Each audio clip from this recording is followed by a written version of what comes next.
Thank you everyone for joining this morning. I'm Qazi Zawad Hussain. I'm the Climate Resilience and Agriculture Manager for IDE. In today's session, into the first opening of the COP Oceans thematic day, I'd like to welcome you all to join us in this amazing session that is Women and the Changing Tide, addressing inequities in small-scale fisheries and aquaculture. We have a brilliant panel discussion and an even better keynote discussion to follow. So I'll be introducing you the speakers one by one in a while, but one thing before I start my monologue is to please, there would be one speaker who would be speaking in Spanish, so there is a translation service that is part of this particular platform, so please subscribe to that particular button so that you can listen to the interpretation simultaneously. In a society where the rights and potential of women are constrained, no man can be truly free. He may have the power, but he will not have the freedom.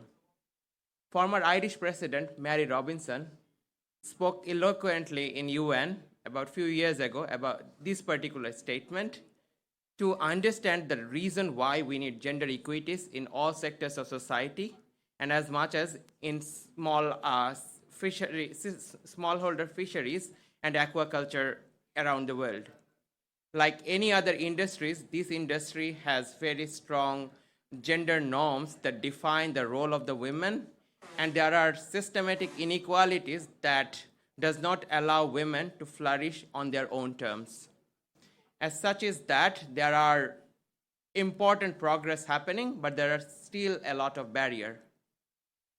So in these aquatic food gathering activities, it provides livelihoods to millions of people, provide nutrition and food to billions of people around the world, and it's also provide income to a large sector of the people in Global South through the value chain and all other kinds of activities.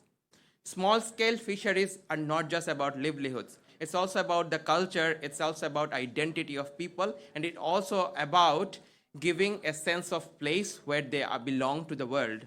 So integration and inclusion of women and men into this subsector at every strata is very important for sustainable governance of these particular resources, as this resource is very much something that is wide on from different kinds of power politics and also resource extraction economies. As such, these people's and these women's environmental knowledge and local participation is something that is essential to make sure that these people have the right means to earn their livelihoods and also govern their local landscapes and seascape in a sustainable manner. So the purpose of this event is to contribute to a more holistic understanding of the challenges and opportunities within this sector, and by also how we can reduce these gender biases and advocate for more inclusive policies and sharing transformative examples from global to hyper-local context. So we aim to pave the way for a more equitable and sustainable future for all involved stakeholders. In this session, we have speakers from coastal inland shorelines to all the way to the Pacific southern corners of the Chile, so that we will have a very wide range of stories and knowledge from all around the world to understand where we are and where we want to go. So this session will start on with a keynote speaker from World Food Prize winner Shakuntala Thilsted.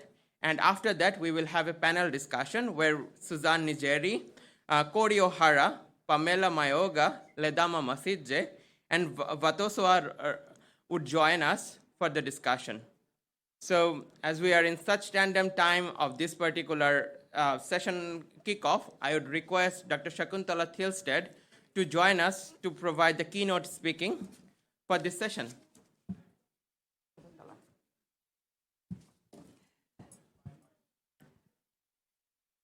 Thank you, Kazi, and thank you so much for engaging with me and having me as part of this session. You've said in your opening remarks quite a lot of what we need to say to set off the stage for this session. And also in the preparations we have had, and I know the 5 speakers who are coming on, we've met, and it's going to be a very exciting session. Let me start with some global setting it in the global perspective. And I'll just begin with 2021, when the UN Food Systems Summit was held. And we've reached far, but not far, just 2 years from 2021, but far in the sense that we've already had the follow-up +2 of the UN Food Systems Summit, and we are already preparing for +4 and on our way to 2030. With respect to women in fisheries and aquaculture, I am pleasantly surprised that we have reached so far.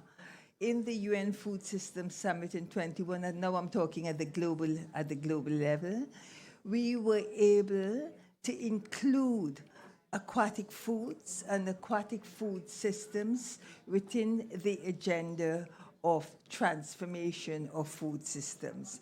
And this was extremely new because the debate, all the conversations were around crops, plants, soil, and if water was mentioned, it was only mentioned in terms of irrigation or supporting plants and soil. Never in the terms of aquatic food systems, foods from water, and all the other benefits that stem from water resources and water systems. So I do think that we are in a very positive space, and we can move further with this. Again, moving to the Food Systems Summit 2021, we talked about the different population groups to which special attention should be placed. And 3 population groups were selected: women, youth, and indigenous peoples. And these are extremely, again, important for the topic that we are discussing today within the women, within aquaculture and fisheries, but in general, women, and particularly young women. How do we encourage them and ensure that they become part of this agenda?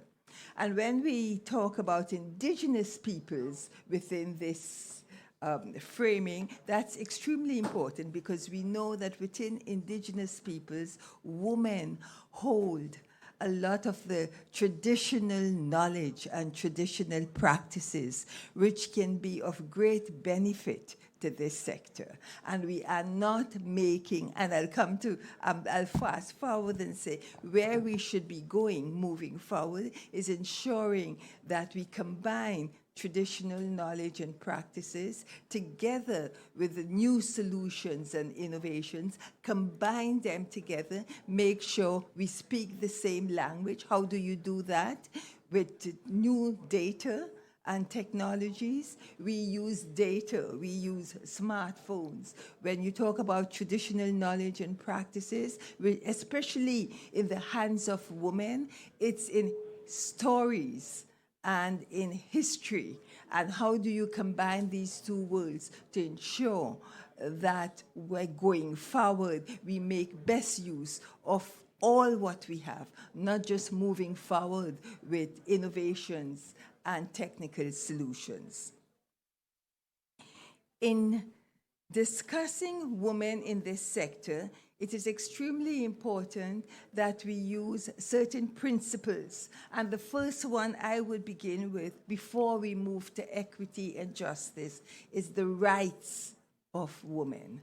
Because if we begin with rights as framing the agenda, then we will reach far, because we will determine the basis and the background for where we begin. And then we can move further and much faster. In looking at the rights of women and the equity and justice of women in the sector, what I find many times is that the burden for the solutions and moving forward, the approaches, how we should move, that burden and that work is placed on women. And it shouldn't be like that. Women are only 50% of the population. Men are already in charge. So if we do not bring in men from the very beginning in order to ensure that we get their support, we get the space, and they're making the space, and that we begin with the fundamental of the rights of women, rights of indigenous people, the rights of young women, then we'll be stuck. We won't be able to move far. So I'm looking forward to hearing from our 5 speakers and getting examples of how we can do this to really ensure that we take into consideration, beginning with the rights of women and reaching to equity and justice of all within the sector. Let me give some examples, if I would begin with the aquatic food systems and work I have been doing, and begin with policies and governments. And if you look at governments around the world, the rulers of governments around the world is the majority are men. So I'd give an example from Odisha, where rights of women was the starting point for the government of Odisha to declare that the 60,000 village ponds that are used as reservoirs, and they are in spaces where women are not allowed even physically to come because they are considered unclean and they can be of danger to the reservoirs. But the government of Odisha took a policy change and made the decision and a commitment that all 60,000 village reservoirs will be released to women self-help groups for pond polyculture of diverse fish species, both that women can use for food for their families, nutritious foods for their families, but also as a means of income. So this is so there are important steps where men who are in charge can take decisions that can have paramount effects on women in the sector. I work a lot with food and agriculture within the aquatic food system.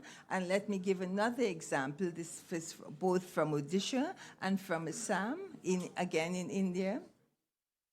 And a change was made in the policies of both states that in school feeding programs, in take-home rations, and in the foods that are served in healthcare centers, that aquatic foods, and in this case, dried small fish and small fish powder, can be included. And this has made a drastic change to the whole aquatic food systems, because it has had ripples all the way up to the production of small fish within pond polyculture, and also within the fisheries, in the way you have a small fish, the way you dry it, and how you make these products.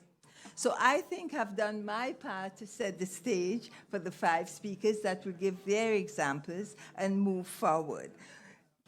And in conclusion, let me say that I do think it's important, as I said, to make the space, begin with the rights, to reach to the equity, and also to ensure that there is investments and governments and governance that give the women the space that they need to surely make a difference within this sector. Thank you so much.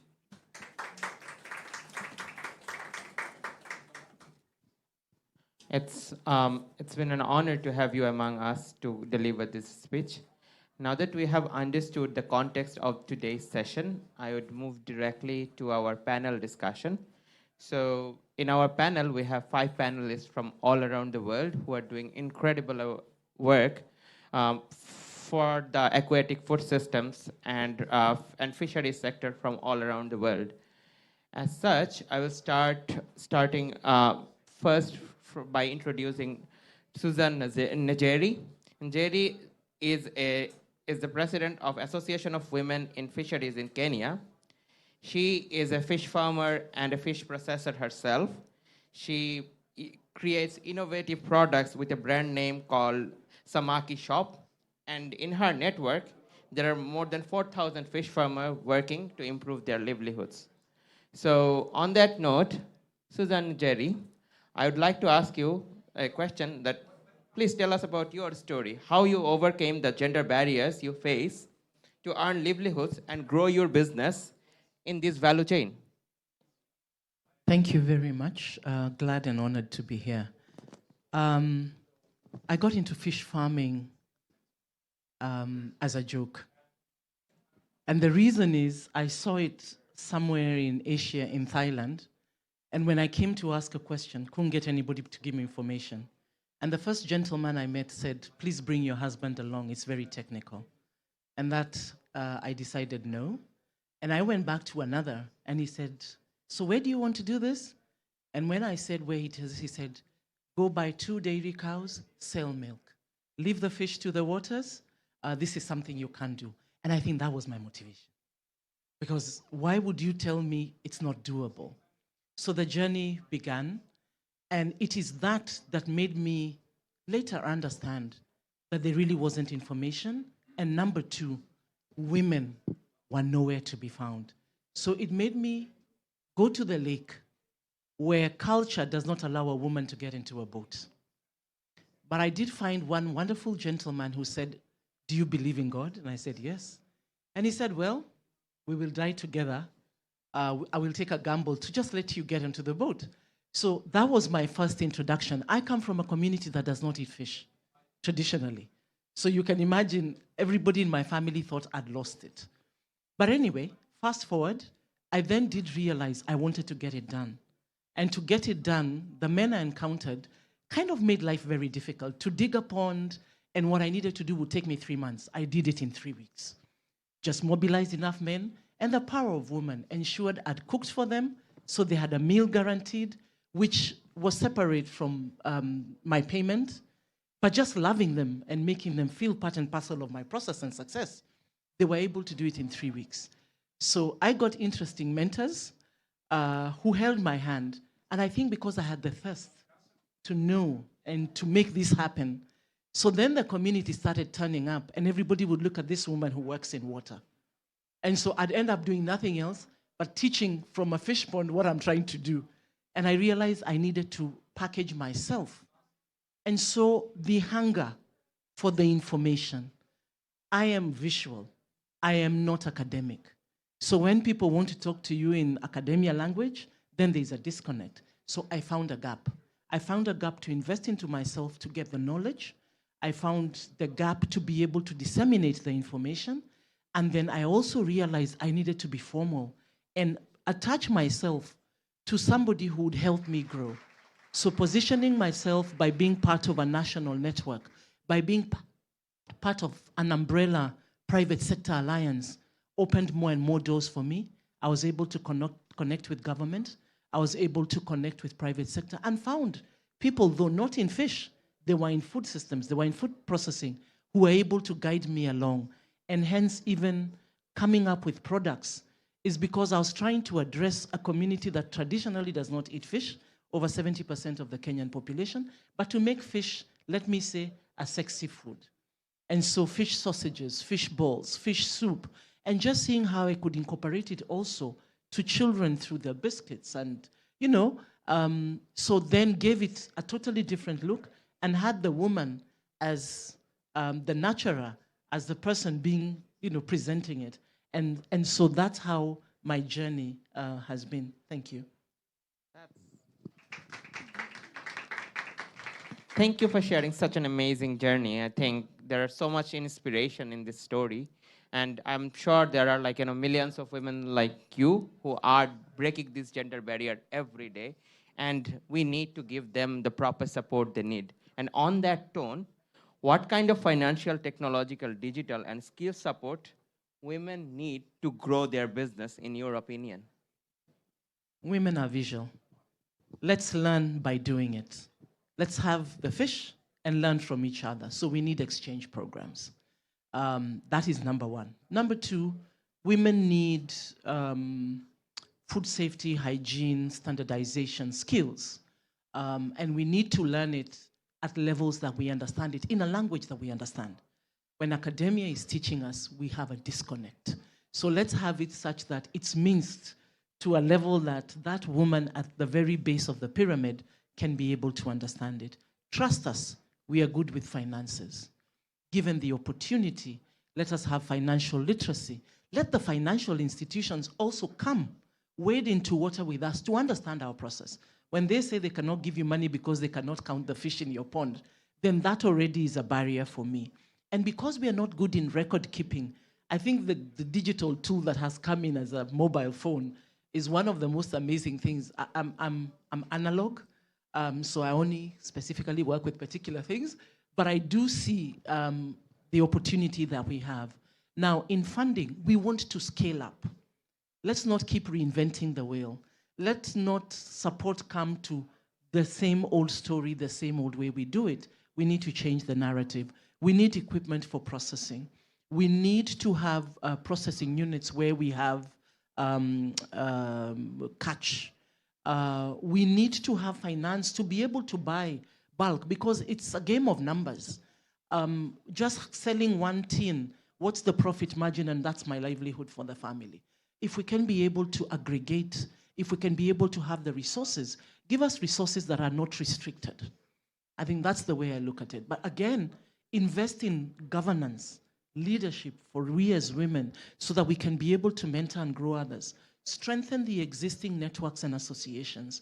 I am in the Kenya chapter, but then it plugs into the continental chapter, which has then brought in a whole 44 actors within the continent, and which means we have a bigger platform. And using the mobile phone, WhatsApp groups, one can just record what they do, your story, and that in itself is already power to be able to give to others. But most importantly for me is we need to start the engagement from the very start. We are involved at the tail end. It is not fair. So we need to be there. Needs assessment, we need to be there because it's our needs.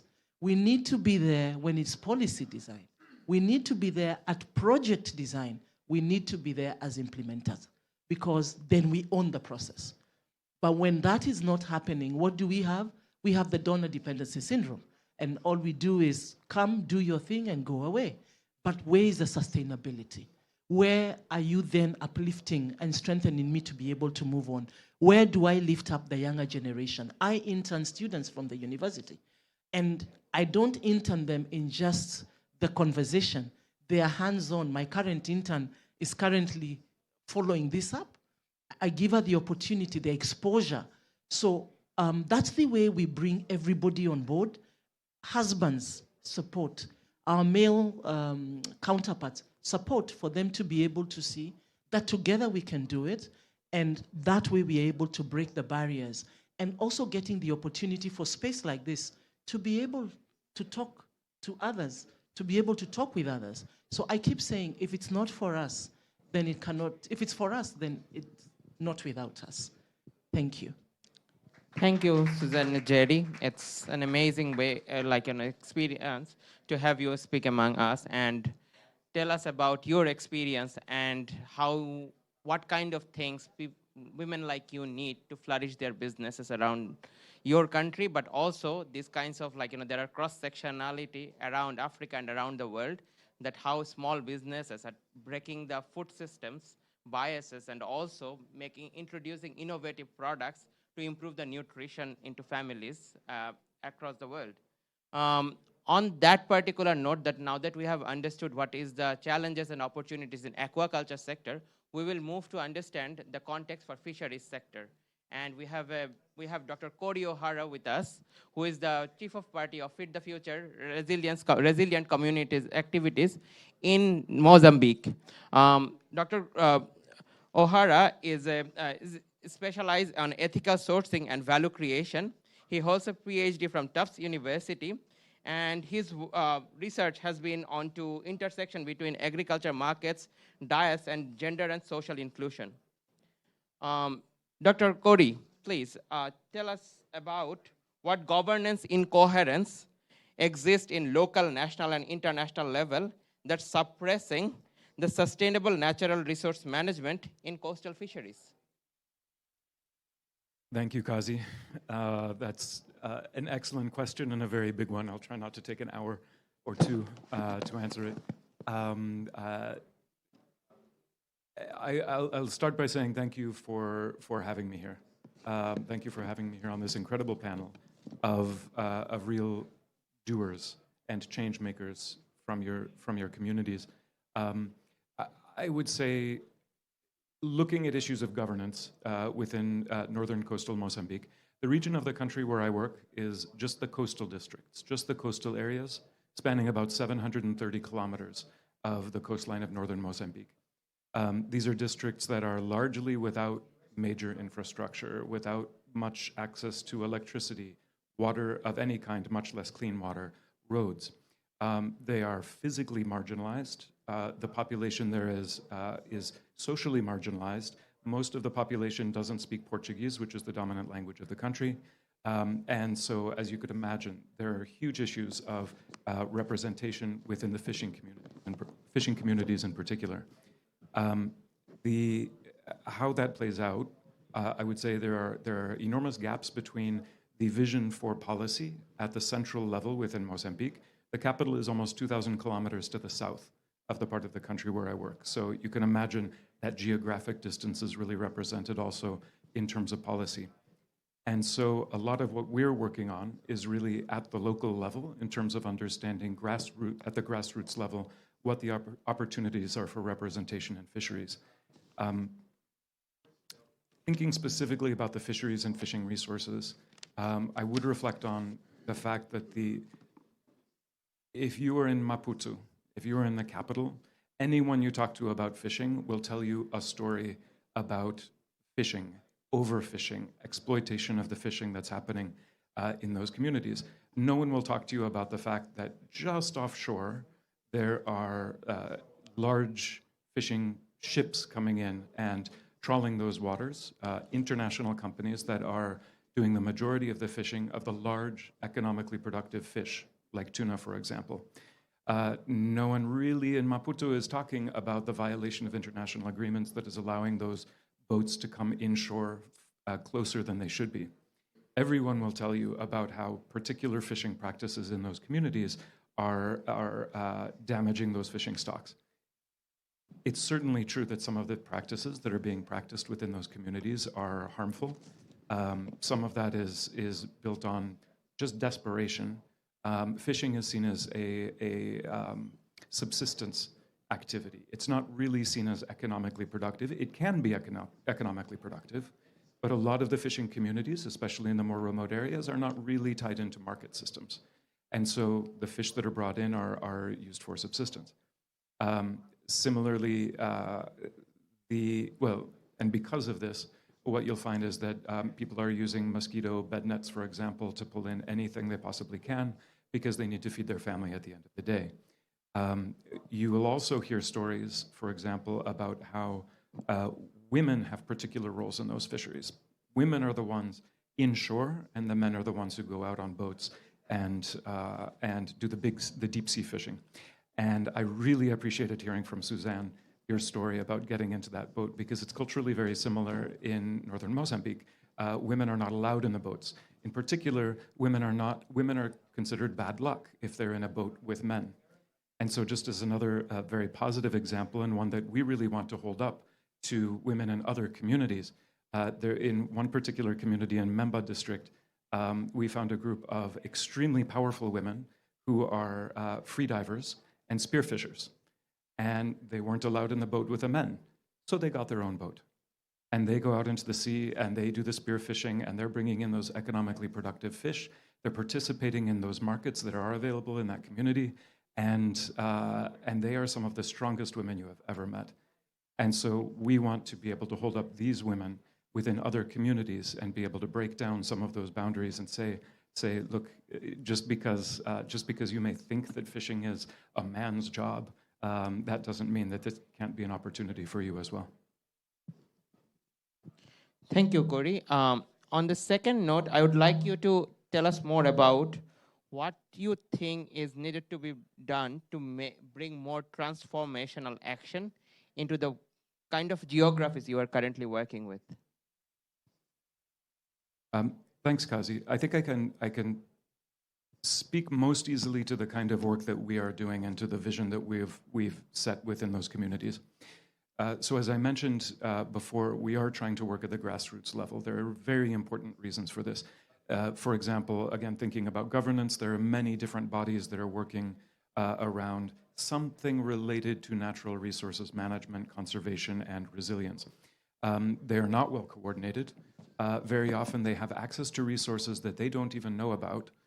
There's very little preparation for these kinds of community-level natural resource management committees around how they can access resources that are available to them. There are some very large companies working in the area, particularly in the extractive industries. The entire coastline of northern Mozambique, every single bit of that coastline has been given in a concession to a mining company. And these are, a lot of the mining companies are Chinese. They work in a bit of there's no transparency into their operations. There's no real connection to the communities. Many of the workers are brought in and don't speak any of the local languages. And we just see the resources flowing out of the communities.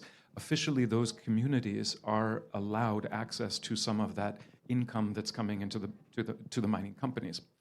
But there's no easy way to prepare those communities to understand how they can access those resources. So at a policy level, there's a really important mechanism that needs to be established that we're working on in terms of enabling those kinds of natural resource management committees to understand the best ways to access those resources that are available for their own infrastructure development, for their own planning, for their own community-led adaptation efforts. We really are working, though, with people, I would say, in three main pillars. One of them is establishing new economic opportunities. We're a consortium of four main partners. I work for IDE. IDE is really leading this economic development aspect of the work. And one of the important pieces is that if you're from a fishing household, you see yourself as a fisher. That is what you do. That's what you do on a daily basis. And culturally, that's a very important piece. Young people are not engaging in that. They are not interested in that. They see this as work. They don't see this as an employment opportunity or an economic livelihood. So we are working to provide additional economic opportunities to be able to inspire youth, to understand that there are other opportunities for young women as well as young men within communities, and there are a lot of them. Natural resource conservation is really the second main pillar of the project, and we're focused on many different areas. It's a large project. That effort is really led by RARE, another international NGO, and has a focus, for example, on mangroves. There are a lot of economic opportunities within mangroves, for example, with honey production within mangroves, which is a very valuable product, even in the local markets, that give an economic incentive to maintain mangroves and to prevent some of the deforestation from mangroves. And there are other opportunities as well. Something else that Dr. Shakuntala mentioned as well, though, is also data. And I think an important part of the natural resource conservation effort is understanding who is fishing, registering them, figuring out how much they're actually fishing, what are they bringing in terms of their, in terms of the catch, monitoring, is the catch really declining, as so many people say, in terms of establishing marine protected areas to enable the replenishment of the fish, how well is that working? Being able to demonstrate that with data even to the communities is an incredibly important tool for us. That knowledge piece is a really important part, ensuring that the communities are aware of the value of maintaining the fisheries and creating marine protected areas to enable that replenishment, I think is a really important piece. And that also ties in with this third pillar of the project, led by a Mozambican NGO called H2N, fantastic organization. They're great partners to work with, and I highly recommend looking them up. But their main focus is around behavior change. And just to highlight, none of these efforts would work without behavior change. I think this is probably something that you're going to hear throughout this panel, that changing people's behavior, changing men's behavior toward women, and understanding that relationship between people within communities, I think will be a critical aspect. Thank you, Corey. It's amazing to hear what you are working on and such in-depth understanding of the local context in Mozambique and how things are changing to better direction as we are moving forward with SDG 2030 goal. On that note, now we would like to go from warm waters of Indian Ocean to a bit subantarctic chilly waters of Chile. We have an amazing speaker from Chile, and she is Pamela Mayorga. Pamela is a technical advisor of Isla Desertos y Costa de Chaitén, Marine Coastal Spaces, in short for ECMPO. Pamela works as a local technical coordinator for this particular ECM post, and she's also the coordinator for an environmental organization, Yene Perun, We Organized, which also works for the coastline marine conservation. So I would like to start talking about your own country, Chile, Pamela, that is a country with abundant fisheries resources and that has huge growing interest of commercial vessels and fisheries. What has been the process for you for securing the land rights for your own community?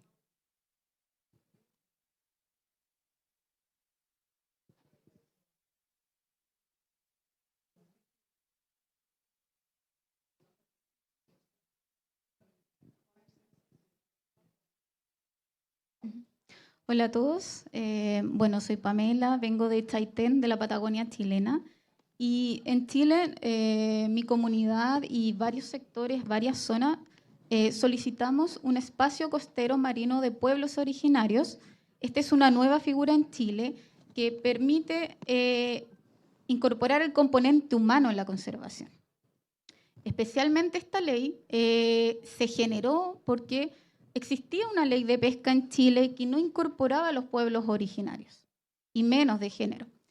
Entonces, esta ley buscar estos espacios costeros, buscando el reconocimiento legal de los usos ancestrales y constitucionarios. Hi, my name is Pamela. I'm from Chile, from the south of Chile, from Patagonia. And in my community, we have developed a process to create a coastal marine space for indigenous peoples. And what's specific about this program is that it has a focus on the inclusion of the human aspect. And so this law that was created because the previous law didn't take into account the human aspect and even less so the gender element. So now with this new law, what we're trying to do is to recognize the legal rights of traditional uses and practices. Como esta ley de acuicultura en Chile no había incorporado a los pueblos originarios, comenzó a llegar la industria y comenzaron a escasear los peces, los recursos, los elementos de la naturaleza, y comenzó a colocarse la industria acuícola. acuícola de jaulas, salmón en jaulas, y esto hizo que comenzaran a tomarse lugares sagrados de los territorios. Con la nueva ley, la Fkenche, que es la de los pueblos originarios, pudimos solicitar todo lo que estaba libre, y no solo porción de agua, sino de borde costero, lo que nos permitió y nos va a asegurar un acceso al mar, que muchas veces a los pueblos se le niega, o sea, tienen acceso al mar, pero no al borde costero y tienen que caminar mucho. Esto nos permitió esta ley. So this new law enabled us to, because the previous law didn't include the human aspect. What happened is that industry came into these spaces to use it commercially. Aquaculture farms were started, particularly of salmon, and what they began to do is they began to use the sacred land of the indigenous peoples for commercial uses. So with this new law that we are proposing, we have enabled the use of our waters to be accessible again. So I'm talking not only about the water, but also the coast, because what used to happen is that indigenous peoples were robbed of their direct access to the water. Esta ley es un instrumento de derecho territorial, y cómo generamos el derecho territorial es a partir de las colectividades, a través de la gente, de proteger los espacios comunes. Por eso, con esta ley, nosotros pudimos acceder a 246.000 hectáreas con un plan de administración en donde integra a todos y a todas las edades, con la sabiduría ancestral de los más antiguos, los jóvenes. Y lo escuchaba, y nosotros estamos capacitando a muchas personas para que haya una diversificación en el mar. Jóvenes antropólogos que cuiden los sitios ancestrales del borde costero, biólogos marinos, aparte también de los pescadores. O sea, queremos que este plan de administración es integral, es diverso, holístico, porque también vela por una identidad territorial, y lo más principal, que es colectivo y vela por el componente humano de este territorio.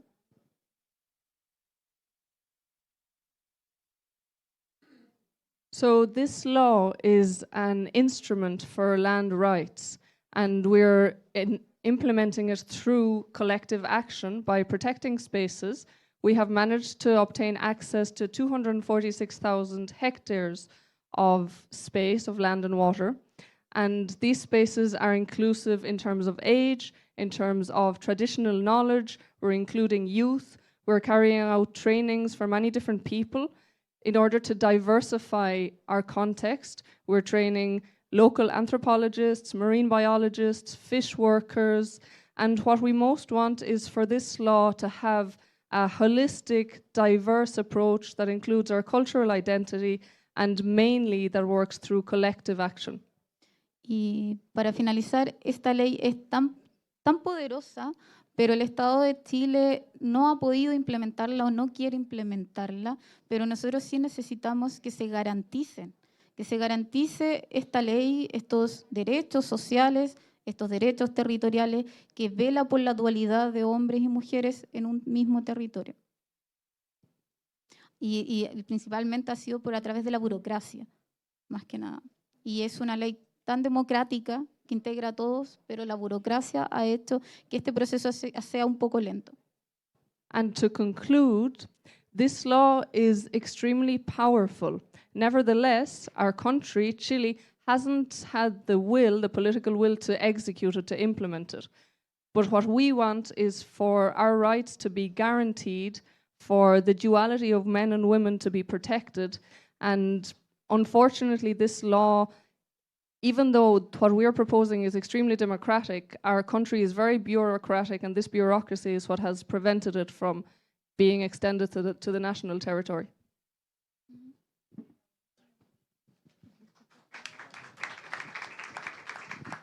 Thank you, Pamela. It's been wonderful to hear what legal constraints that are having in your country and how people like you are reclaiming the spaces for the indigenous people and communities to have sustainable fishing rights. and also to conserve the nature onto those subarctic regions that holds immense potential for world's biodiversity. Understanding your speech also gave us understanding that how much it's important for culture into the space of legal framework. And on that note, we will move to talk with Ledama Masijje. Ledama is joining us from Kenya, and he is the head of partnerships and program development of Oceans Alive Trust. Ledama is an Ocean Alive ambassador, and they have been supporting to empower women in coastal communities to protect and restore marine ecosystems while improving their livelihoods. He is also recognized as a IUCN Panorama ambassador. So, Masijje, how the culture creates gender roles and power relations in fisheries sector, and how can we transform these societal norms that can be win-win for both men and women? Thank you very much, and it's been so great to be part of such a conversation, which is so vital at a critical time in the space in the fisheries sector. And I'm going to reflect on it through a little bit of my journey on how I was brought into this space. So I'm very proud to be a representative of the Kuruwitu community, which has seen great success in community-led fisheries management, utilizing traditional approaches. But amidst the success, one thing kept on rising to the surface, which was the lack of recognition, understanding, and opportunities for women in the fishery. And the tapestry of gender roles in the fisheries sector, especially in Africa, it's woven with threads of history, culture, tradition, and the practices that come with it over a long period of time. It's complex, it's multifaceted. However, we cannot ignore this discussion or ignore these conversations if you want to envision an equitable future in the fishery space. We have to have conversations like this. We have to have panels like this and discussions. So to truly be able to get to the deep roots of it, we need to first of all see how it's played out. And cultural norms along the Kenyan coastline when it comes to fisheries have often delineated whereby men have been the ones who go out fishing and who handle the boats, and women take up the role of mama karangas, who often are the ones who get the fish, they gut the fish, they prepare the fish to be sold, or they, prepare it to be eaten, playing that part in the value chain. And looking closer at it, you now start to realize how important that part that they play is to the rest of the food chain and the fish value chain, and especially for food nutrition. And from this, and just wanting to explore how this plays out further down in the value chain, I was able to spend time at the fish landing sites, which is where the fish is gathered when it first comes from the fishermen. And the narrative was heavily embedded in patriarchy, where it only saw women through the lens of their counterparts. But in the experience of being there at the landing site, what I saw was an environment or an ecosystem of activity, movement, action, economy, discussions, negotiations, all driven by the Mama Karanga. For example, one Mama Karanga, Amina, who 1 second she's gutting fish, next second she's by the beach talking to fishermen and negotiating what she needs, what she doesn't need. I blink, she's on the phone talking to someone. Next thing, she's conducting a sale and giving, exchanging the change. Like, there is so much activity and action and power there. And it led me to realizing that we may potentially be missing certain layers of perspectives to this narrative.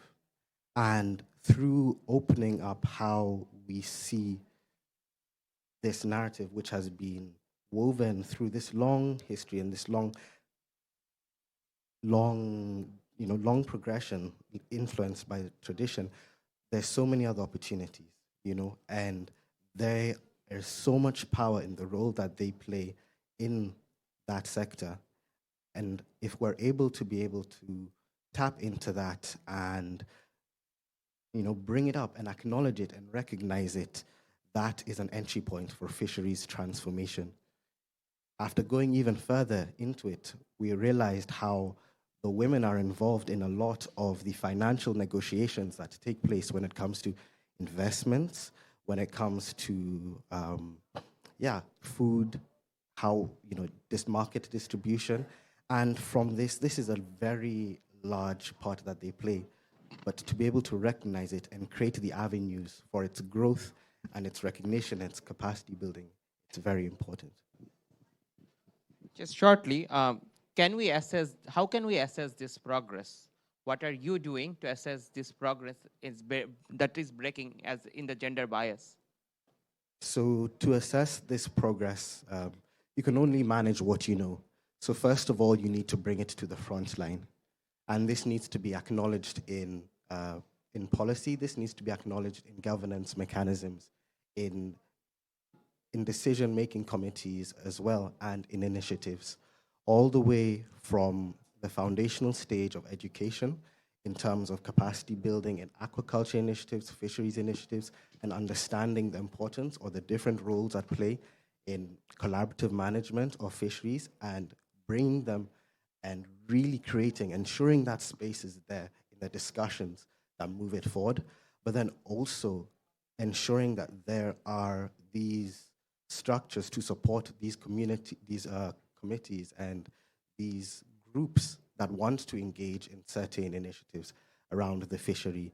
And this also comes with breaking a certain stigma, but breaking that stigma comes with just recognizing the immense contribution that they give and that they play. And it's just a matter of bringing that to the surface, and the rest falls into place.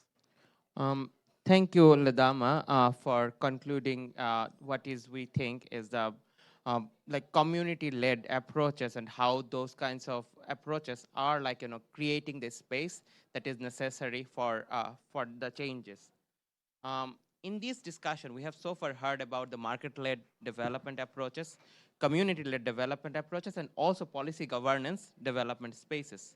Now, let's dig a bit deeper onto rights-based approaches. And on that note, I will introduce Vatosua Roktondrazafi.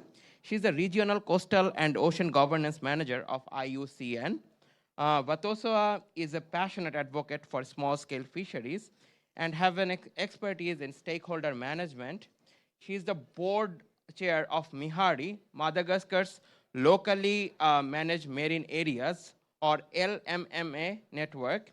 She won the Whitney Award in 2019, and she's one of the world's top 100 young African conservation leaders.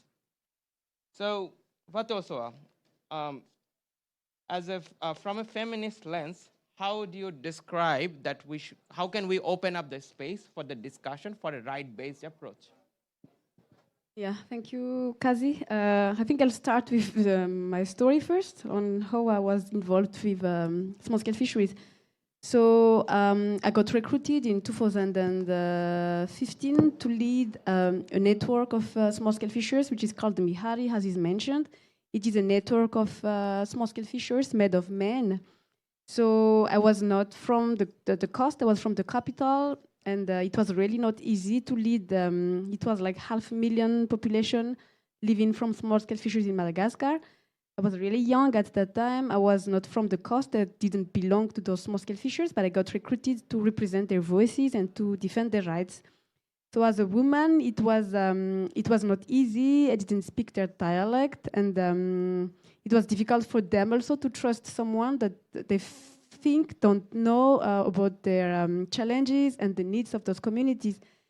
So yeah, I think the first year was really hard, but at the end, for me, how I would say against the hurt of those men, those small-scale fishermen, was to let them know that I don't know, like they know more than me about the ocean. I often tell them that I have like a master's degree in the ocean, but for me they have a PhD degree because they know more than me about the waiver, where to fish, how to better support the management of the area. Unfortunately, those people were not heard, those people were marginalized, those people were isolated. So my role at that time was really to defend the rights, to do storytelling, and to talk about what matters, what is the reality. So I think I'll start with that story. And today they call me the mama of small-scale fishers. And for me, I'm really proud to be called like that, because I've never expected for a young woman from the capital who didn't know nothing about the small-scale fisheries to be inside that man's world. Talking about gender, I've noticed that when we organize Fishers Forum, if we have, for example, 150 participants, we only have 2 women participating to those events. So it was the same every year, and at the end I was quite frustrated about it. When we have 2 or 3 women, they don't talk, they're there just sitting. So I asked them, like, why are you not talking? Why is only 3 of you coming? So they said that they think that the ADs of men are better than women's ADs, and also it's difficult for them to leave their kids at home, so they had to travel. And then talking about Red Bez, what we've done is like we've launched a program that we call the Fisher Women Leadership Program in Madagascar. And the idea was really to select 28 women. It's like a cohort, like a program of 2 years, and where we build the capacity of women so they can be involved in decision making, they can empower other women in fisheries management, and also they feel comfortable that the fisheries sector needs women, as Susanna's mentioned. So we did not work yet on any legislation, that's why I've changed.